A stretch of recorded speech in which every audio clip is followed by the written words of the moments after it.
Alright, so in this video today, I'm going to be speaking about 3 prospects the Houston Rockets must consider taking in the 2023 NBA draft. Now, I chose to speak about these guys in particular based on areas of weaknesses in the Houston Rockets roster / how I feel like these guys' skill set could bounce off and benefit other guys on the current roster. So none of these guys are going to be top 10 projected players. We already know who the Rockets could take with their top 3, top 4 pick. I'm talking about guys you could take with your other first round pick, which I believe is via the Clippers, and you have one via Milwaukee. I can't really remember, but let's give the late first round pick some love because they could turn out to be very beneficial for your team.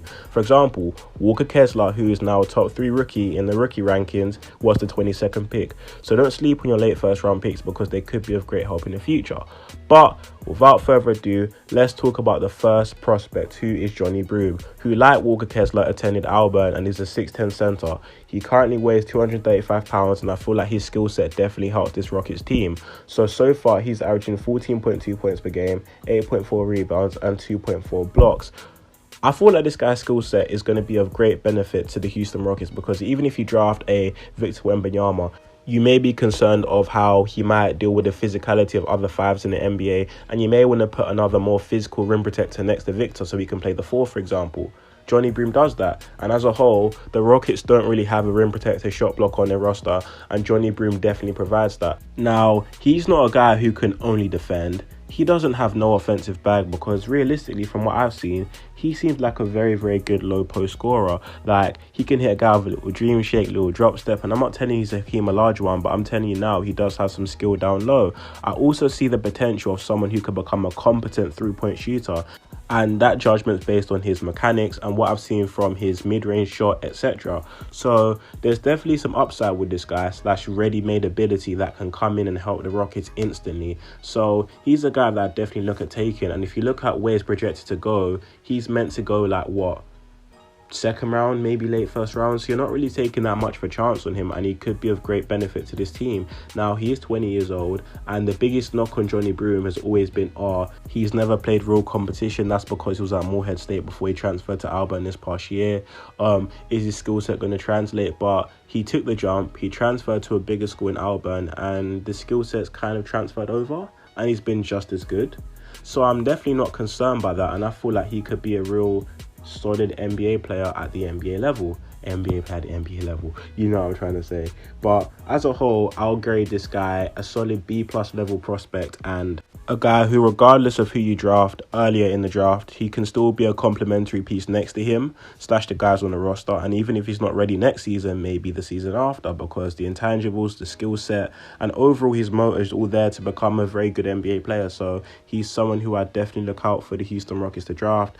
And at this point, we'll see what happens come the NBA draft. But maybe Rafael Stone's watching this video, so if you guys draft Johni Broome, you know exactly where you heard it from first. No, I'm just playing. But let's get on to my second prospect, who might be a bit of a wild card, but he's someone who I definitely take a chance on, and that is Mr. Emoni Bates. Now, he is a 19-year-old sophomore at the University of Eastern Michigan, who once upon a time was looked at as a generational talent. Now, his first year at, I believe, Memphis didn't go the best, didn't go the greatest, but it happens, and I feel like this season he's gone some way to redeem himself. However, there are still areas which there are question marks, hence why he's now a late first round to second round level talent. Now, this season he's averaged 19.2 points per game, 5.8 rebounds and 1.4 assists on 40.5% from the field and 33% from 3. So looking at the surface, good scoring output, not the best efficiency. However, what I see is a guy who has certain elements of his game that can definitely translate. And my theory, or the way I look at things, is if some guy was so highly rated, which Bates was only 2 years ago, they were doing something right for that to even be a thing. So I'd always take the chance on a guy who was once held a generational talent and may have had some struggles than your random safe prospect who may not really amount to being anything. So that's one reason why I definitely take Emoni. Now, his skill set wise, he's a gifted scorer. We already know that. He's a good shooter as well. The only knock could be he's slightly streaky, he sometimes forces up shots, but that could be because he's mainly the #1 guy on that Eastern Michigan squad. regardless, the guy is 6'9", 6'10", and he's a very, very good ball handler. You don't really see that often, a guy who can move so well at his size and be such a high-level ball handler and shot creator for himself. And the Rockets as a whole have decent wings like a Tari Eason, a Jae'Sean Tate, but they don't really have an offensive-minded wing. I feel like Emoni jumps in right there and he becomes a shot creator, maybe off the bench, maybe starting at the 3 position, so maybe the 4, who can score for himself, create for himself, and be a spot-up, knockdown shooter. Even though his percentages don't say that, he is a very good shooter, and I definitely believe that there's certain elements in someone's game where you can see them becoming a better shooter than they are. Example being Tyrese Maxey shot 29% in college. He's now shooting 44% from 3 for the 2nd straight season.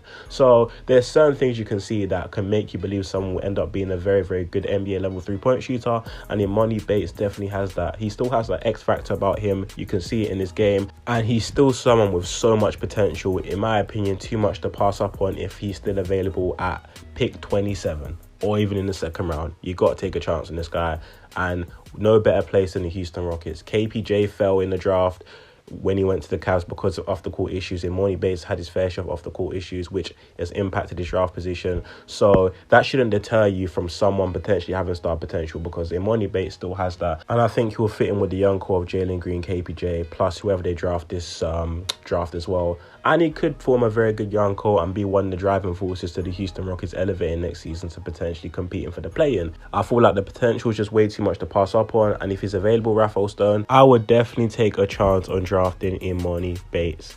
Now, the 3rd and final prospect is my guy, Marcus Sasser. Last year, I made a breakdown video on him, which will be on the screen if you're interested in checking it out. And overall, the man's a straight killer. So he attended the University of Houston. He's a 6'2" shooting guard and weighs 195 pounds. Now, and he's 22 years old, and he's a senior. But his skill set is what stands out to me the most. So you might be thinking, the Rockets don't need another undersized guard, do they? Well, technically speaking, Jalen Green and KPJ are quite big for their position. But regardless, people will still be saying they don't need another guard. But Marcus Sasser's skill set is what's already not on the roster. So he's not only a very good shooter, he can score from all 3 levels and is a bucket. His ability to be a shooter off the ball and be a shooter with the ball and create for himself is second to none. And I definitely feel like he has some great upside on the defensive side of the ball. So defensively, he's a very active defender. He's quick on his feet. He's very active in lanes. He gets some steals here and there. And I feel like Marcus Sasser can be a guy who can definitely stay on the hip of defenders and overall just make life hell for the ball handler. Like defensively, he reminds me a lot of Gary Trent Jr. He may be slightly undersized, but weight-wise, I feel like his body's filled out. So he's a strong guard for his size and overall can be a real menace on the defense side of the ball. So offensively speaking now, he may not be the playmaker which the Rockets need, but to be fair, this draft doesn't really have that many high-level playmakers towards the latter stages of the draft. He's the best player available in my opinion because he's slightly older, which means that he has that experience and there's certain things which you won't have to teach him translating to the NBA level. And I can see in this guy's game, he's fearless. At times, can he take some wild, questionable shots? Yes, but he showed time and time again he has the ability to make and knock down these shots. So he can be a guy you use in pin down situations, coming off screens, shooting off the catch, and he can be a guy, one dribble pull up type guy, and he's very trigger happy. You won't have to worry about Marcus Sasser shooting the ball, I'll tell you that right now. And I feel like what stands out the most, like I said, is his two-way potential and two-way ability, because the Rockets don't really have anyone who can score the ball and also guard at a high level at the guard position, and Sasser definitely adds that element. So I feel like Marcus would definitely be a very, very solid pickup, and as a whole, he's a guy which you'll gravitate to very quickly because he's a bucket on the court, and when he catches fire, I'm telling you right now, it's a joy to watch because he's really him for real. But that's all I really got for this video. Bit of a shorter one. Well, not really short, it's been 8 minutes, but my last prospect, Marcus Sasser, I didn't speak about for too long, but that's mainly because I've made previous videos on him in the past. But guys, if you agree with me, let me know in the comment section down below. If you disagree, let me know as well. Any other prospects you want me to talk about, maybe make a deeper dive video into, I'm all ears. I'll definitely look into it, so please give me your suggestions in the comment section down below. But yeah, thank you guys so much for listening. Please like, share, subscribe, and that's me gone. Stay